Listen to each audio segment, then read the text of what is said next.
Day 3. I didn't sleep at all the night before. I was on high alert after hearing the shots fired so close to my house. By day 3, there was no more running water. Temperatures were still running into the low 90s with high humidity. Even though we had a pool, I was reluctant to let my kids out back to swim. Safety was the number one priority now. I even moved my grill to my garage and set it up at the back door. Mountain House scrambled eggs and pancakes for breakfast. I check in with Eddie and Jack at sunrise each morning. Still armed with 11 packs of cigarettes, about 12,000 rounds of ammo, plenty of food and plenty of water. We were in good shape compared to the rest of my neighbors. I harvested some fresh fruit and vegetables from the garden. I'm glad after 2+ months it was producing some results. I had 2 traps set out back by the garden. I had seen a few rabbits stealing from it. My kids and wife would never eat Peter Cottontail, but I could ill afford to have him eating precious garden resources. Everything had been happening so fast, I hadn't really given any thought to my friends and family. I wondered how they were doing. Were they still alive? I had a buddy that was a former Marine. We had often talked about building a bug-out retreat before the EMP.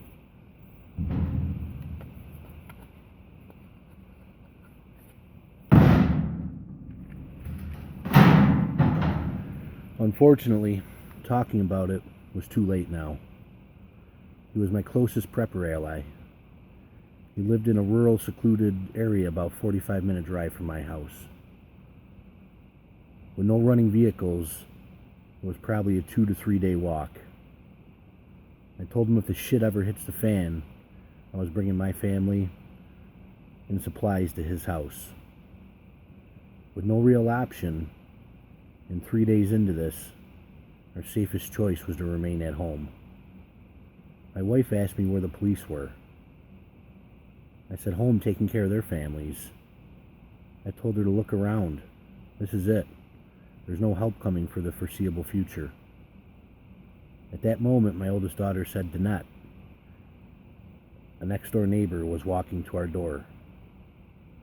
I had my wife and kids go down to the basement and lock the door behind them. I wondered if she was alone. Could it be a setup? Things that never would have crossed my mind before the EMP hit. I radioed Jack and Eddie, told them I had company approaching, and asked if they could keep a lookout, see if she was alone. Neither saw anything. She knocked on my front door. I was armed with my Mossberg 500, loaded with alternating rounds of sluggers and buckshot. I didn't open the door, instead yelling through, asking her what she wanted. She said she was out of water and had nothing to drink. I asked myself, what should I do? Turn her away cold-heartedly, or give her water and have her return every time she needed more? I didn't prep for my neighbors. I prepped for my family only. She had nothing to offer me. She was a liberal who often told me how bad guns are. I knew she didn't own any firearms, so I made the decision to turn her away. I told her I barely had enough for a family of 4. She was single and lived alone. I told her there was still water in the toilet top tanks, plus additional water in her hot water tank. I had plenty of water, but it wasn't going to last forever. As she walked away, I heard a gunshot. I seen her fall to the ground. Holy shit, my heart was racing. I heard Jack and Eddie over the radio saying there was a group 30 yards from my house who had shot her. Were they coming to my house next? No time for questions. I put down the Mossberg and grabbed my battle rifle. Headed out the back of my garage and around to the front of my house. I took cover behind my car, carefully pulling the charging handle. My hands were shaking. I wondered if I could hit the broadside of a barn under these circumstances. There were 3 of them. I lined up the red dot fired my first shot. It was a direct hit right in his throat. I quickly fired 10 more shots as the other two started to turn and run. I hit both. All three were now down on the ground. I radioed to Jack and Eddie, told them I was okay. Taking no chances, I emptied the rest of my magazine into the three of them.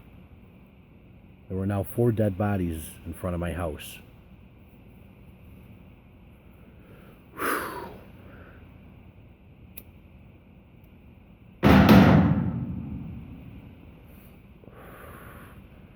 I radioed my wife, who was still in the basement with my kids. Told her I was okay, but Danette and 3 unknown marauders were now dead. Stay down there until I come back in, I told her. I wondered if there were more coming. Were these the guys I heard shooting the night before? I didn't want the bodies sitting in my yard cooking and rotting away in 90-degree temperatures.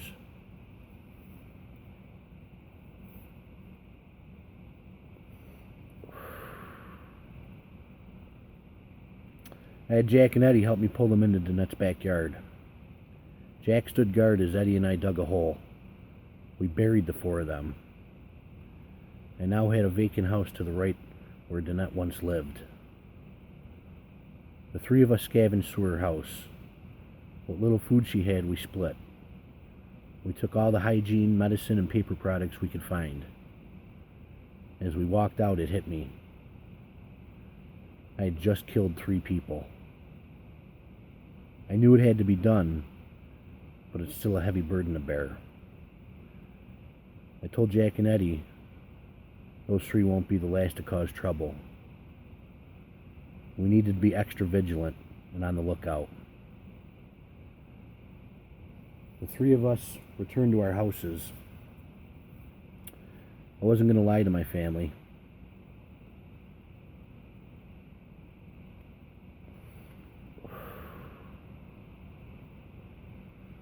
I told them exactly what happened.